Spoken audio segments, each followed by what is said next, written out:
Hello twin flames, welcome to my channel, whether you are new or you're coming back. Thank you for being here. This is gonna be a quick DMDF check-in.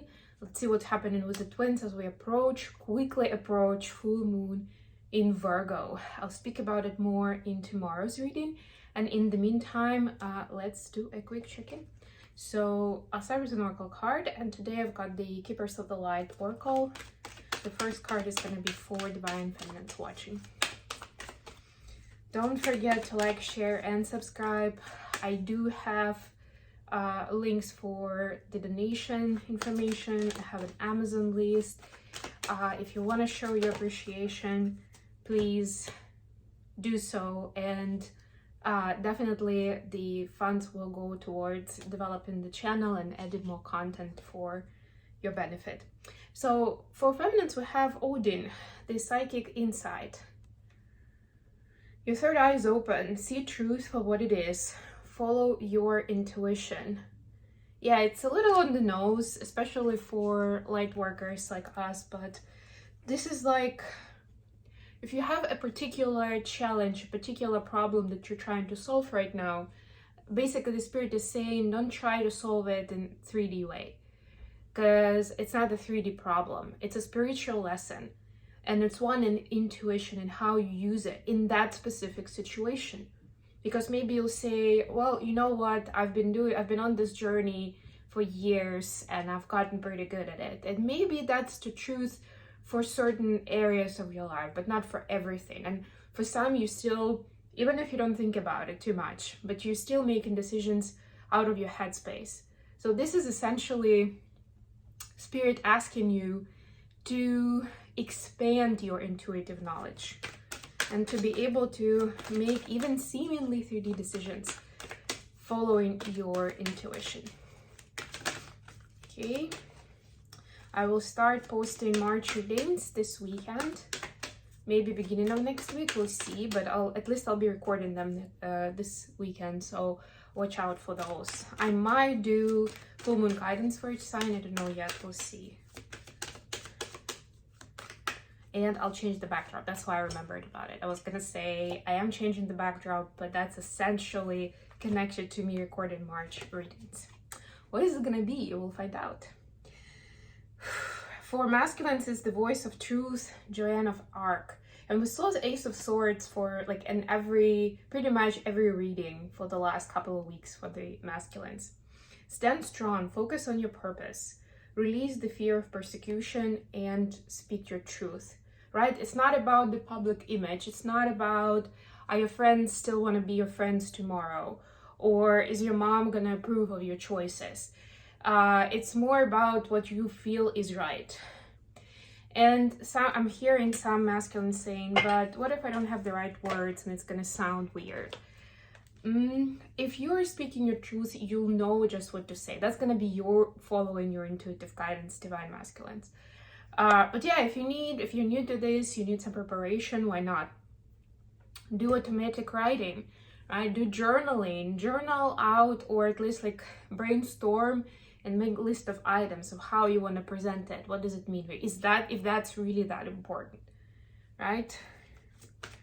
For some, it might just be useful to delay that public announcement of your decision. It doesn't mean that you don't make the decision, right? But doesn't mean that you necessarily have to speak about it to the world from day one.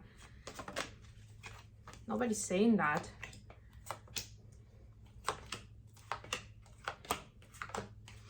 And this is the Souls on Fire deck, by the way. 8 of Pentacles, the bottom of the deck.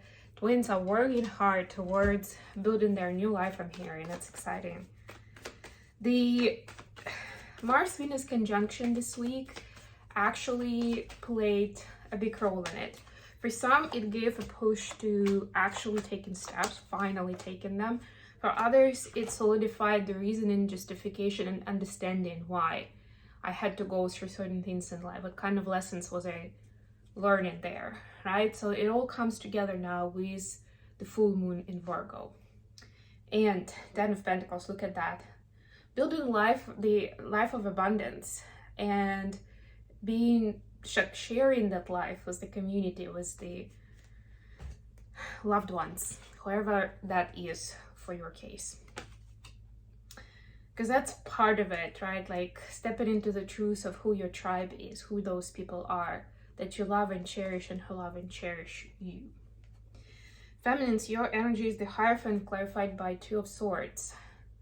Yeah, so you're looking at, like you feel the calling of being a leader and showing the way, but also there is that headspace that's telling you that you need to really know your stuff before you can share it. Like you need to be an expert in the field, and maybe it's a new field. I don't know, maybe you found your gift as a healer and you're like, well, I mean, I've done a couple of things myself, but is that good enough to speak about it in public as an expert, as a speaker, somebody knowledgeable, right?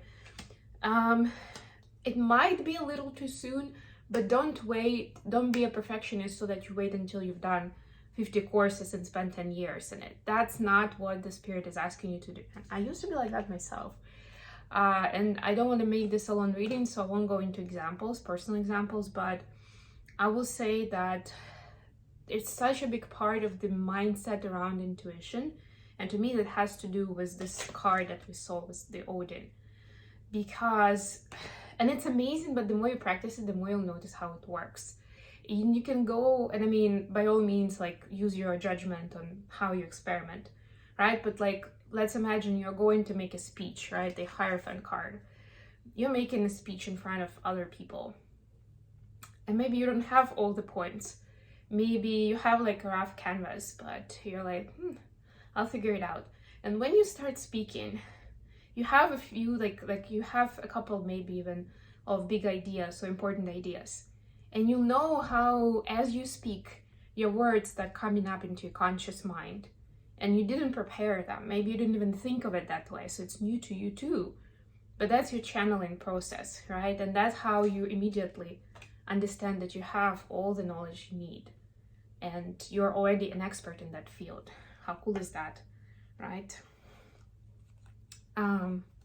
So, and it doesn't have to be just with speeches. It can be with doing something, with, I don't know, cooking something, making something, figuring it out, traveling in a known land, right? But don't get too hung up on the concept, on the 3D concept of having to do a lot of qualifications before you actually can get to doing the job. This is a totally different world. For masculines, we have Nine of Wands clarified by Death. Yeah, so masculines are kind of leaving behind their last concerns and worries for this new path of truth. It's not easy speaking your truth, especially when you're new to it, especially when you realize, and that's the sad part in it, right, and scary part in it, how much of a lie you've been living. And I don't even mean it as like self-blame or shame. It's more like, wow, like I'm starting to untangle things here and there and change them around into the place of truth. And then there is a domino effect, and suddenly it, like, there is so much going on in like every aspect of my life that needs updating, that needs changing and rethinking, right? It becomes pretty scary, and it's like, what else don't I know if I just on top of my head can think of all of those, right? It's scary. But Nine of Wands is about leaving that behind, is about doing the right thing to get through to the finish line, to end that cycle, to count your blessings, to acknowledge the rewards and achievements, and step into that rebirth mode with new energy. Additional question, Two of Wands clarified by Eight of Cups. What kind of difficult choice are you making in walking away from something, right? The choice doesn't have to be towards, it can be from something or someone that doesn't serve you anymore. For feminines, we have the Empress clarified by Five of Swords. Yeah, you are stepping into this Empress energy where you don't take BS anymore, right? Like if people don't really know what they want from you, it's like, I don't have time for this. If people are just taking and not really giving anything in return, sorry, it's, yeah, you can go that way. Thank you very much. Have a nice day. Right? It's like being in this Empress energy, but a little bit kind of like was, not a little bit, but like in your power. And imagine an empress, an actual empress, real life. That charisma, that aura, it's huge, right? Like that impression itself. The throne, somebody walking in and they immediately can feel that power, that authority, that strength.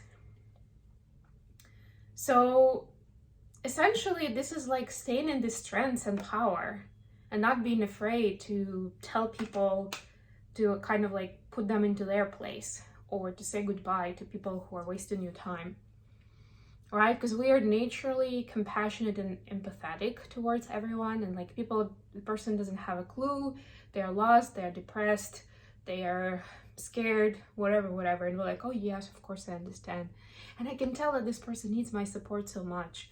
And this is like turning that around into like, sorry, I don't have time on it, and I don't have energy for this because I have so many other people to talk to share with this Hierophant energy, right? This is that leveling up where you value your energy as an empress, and that's how others are going to see you that way. For masculines, we have the strength. Look at that, another strength, clarified by Queen of Cups. I actually thought of strengths when I saw this card, but it was the truth. I mean, they're connected, no doubt about that, but I was sensing that strength energy, so I'm glad it came out. So for masculines, they are walking away from strengths being represented in the physical, in 3D, like, do I have a cool car? Am I physically fit? Do I have like a cool outfit? Like, does that make me look strong? Right? Like, it was, rather than putting it out there for the eyes, like that just kind of a distraction, embracing it emotionally, emotional stamina and resilience, to be able to withstand triggers and not to fall victim to other people's manipulations even, right? So not to hurt other people, and also not to get into victim mode themselves. Messages from feminines to masculines. We have the Sun clarified by the Emperor. Oh my God. Yeah, it's almost, I feel like there's a dream that the feminines have seen, where they've seen the happily ever after. Or for some, because it's a drawing, like maybe you'll be envisioning the future with masculine. It will be very specific. And I love that this is actually feminine and this is a masculine, and they're looking at each other. And the Sun is the happiest card in the deck. So the feminine is like manifesting this into reality. It's not even a message to DM. It's more like a confirmation in their own reality that that's exactly the life that I want, right? Nothing less than that will do. My masculine has to be in their Emperor energy, and I should be able to stay in my Sun energy, in my joy, in my happiness, and continue growing and healing. Continue being vulnerable. Look at that girl, she's naked. Be myself and be naked, in and out. Make of it what you will. Okay, for masculines, we have 4 of Wands clarified by the Devil. So the masculines are saying, you know what, I'm reconsidering the whole concept of connection, of marriage, of commitment. And I know I've been playing with that for a while now. Like, I've been avoiding it, or I've been giving false promises to feminines. I was doing what I had to do to get what I needed from them. I didn't really think it as a long term, or I didn't think I would want that. Right? Like, I was always in this mindset that it's not for me, and for different masculines it would be for different reason. And now you've shown me how it could be in a completely different way, how it's possible with one person to find all these different aspects of a great family life that I wanted, and how it helps me grow. So yes, I'm living in this completely new world where I'm picturing, I'm creating a vision of what it would be like, and that it's not scary, it's not toxic, it doesn't take away from me, or it doesn't require me to play games and manipulate my way to have things go my way, to make decisions, blah blah blah blah, right? Like, we don't need this. With you, I understand I won't need to do this. Wow, this is pretty big deal. Okay, I'm gonna leave it here. Thank you so much for joining me today, guys. Don't forget don't forget to like the video and share and subscribe to my channel. There we go. I love you all, and we'll talk about full moon tomorrow.